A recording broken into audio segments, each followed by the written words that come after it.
Du coup, c'est quoi pour toi le meilleur moment pour poster sur TikTok? Il n'y a pas de vrai bon moment pour poster sur TikTok. En fait, ça dépend vraiment de chaque compte, de chaque marque, de chaque créateur. En fait, il y a un bon moment, mais pour chaque marque. Et il faut le trouver. Et le meilleur moyen de le trouver, en fait, c'est de tester, de poster à différents moments et de voir quand est-ce que l'audience réagit le mieux. Et tu vois, si tu fais ça sur un mois, tu vas avoir des données un peu analytiques à analyser qui vont te dire, OK, c'est peut-être le mardi à 18 h que ça réagit le mieux ou le dimanche matin, j'en sais rien, mais tu vas trouver en fait le bon moment pour poster. Mais est-ce qu'il faut un compte spécifique pour avoir accès à cette donnée, de savoir à quelle heure consomment nos contenus, ou il faut avoir un compte professionnel sur TikTok? Ouais, tu as déjà pas mal d'infos en compte créateur, mais en compte pro, tu as quand même beaucoup plus d'informations, beaucoup plus d'analytiques, notamment sur la cible, que ce soit par âge, par sexe, par pays, les heures auxquelles ça réagit. Voilà, tu as beaucoup plus d'informations en compte pro. Donc en gros, toi, ta recommandation déjà, c'est de passer son compte en compte pro. Pas forcément, Ok. parce que tu as quand même un revers de la médaille, c'est que si tu passes en compte pro, tu peux plus utiliser les trends, les sons commerciaux. Ouais. En fait, il faut savoir où est-ce qu'on veut être. Si tu veux faire de la publicité sur TikTok, si tu veux avoir toutes ces informations analytiques, concrètement, il faut passer par le compte pro.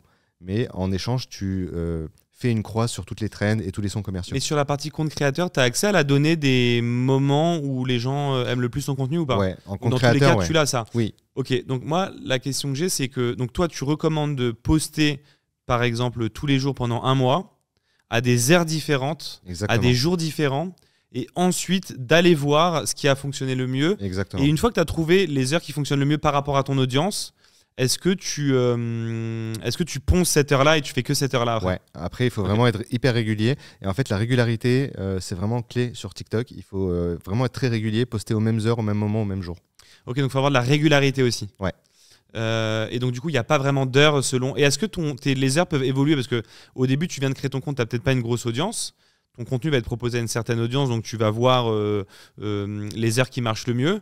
Tu vas poncer ces heures-là, mais peut-être qu'au fur et à mesure que ton audience grandit, ça peut varier. Donc est-ce que tu pourrais recommander par exemple de tous les 3 mois de Ouais. rechanger les heures pour revoir s'il n'y a pas d'autres choses qui marchent quand même pour tester, tu vois? Exactement. Il faut toujours être dans l'itération en fait de analyser qu'est-ce qui fonctionne pas. Et donc, si tu vas peut-être te rendre compte que ton audience elle a shifté, elle est passée, je sais pas, 1 heure plus tôt. Et donc tu vas réadapter en fait le moment où tu postes. Après, moi, il y a un truc que j'ai remarqué.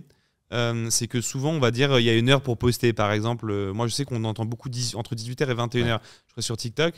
Mais le truc, c'est que vu que tout le monde entend ça, est-ce que le hack, c'est pas justement d'aller poster à midi quand personne ne recommande cette heure-là, où tu es le seul à poster pour être le seul à être viral à ce moment-là, tu vois? Si, tu peux essayer ça. Mais encore une fois, je pense que vraiment c'est très, ça s'adapte à chaque marque en fait et à chaque créateur. Donc il faut vraiment tester différents moments et voir où est-ce que ça réagit le mieux. Après, je trouve qu'il y a un autre problème aussi, c'est que c'est selon la qualité de la vidéo. C'est-à-dire que d'une certaine manière, de ce que j'ai vu, si tu postes une vidéo de très bonne qualité, même si tu la postes en semaine à minuit par exemple, en fait, elle fonctionnera coûte que coûte. Donc, est-ce que d'une certaine manière, on s'en fout pas un peu de l'heure, même si tu as raison, dans les stats, on peut voir qu'il y a plus de consommation, parce qu'une bonne vidéo, c'est une bonne vidéo, et si elle doit buzzer, elle buzzera. Ouais, sur la partie en fait découverte et donc nouveaux utilisateurs qui vont voir ces contenus, oui, il y a ce sujet de créativité. Après, sur la partie audience qui est déjà présente et qui a l'habitude de consommer les contenus, donc en fait qui voient ton contenu parce qu'ils sont abonnés en fait à ton compte, là l'heure va compter. Mais effectivement, pour aller élargir ton audience, très important d'être créatif. Donc en gros, suivre bien dans son analytique les heures où les gens sont plus actifs au fur et à mesure. Ouais. Donc limite poster un peu n'importe comment au Au début. début, ouais. Et à un moment donné, dès que tu trouves un petit peu ton audience, ta cible, là tu commences à vraiment poncer et là tu es régulier et tu repostes à la même heure à chaque fois. Exactement.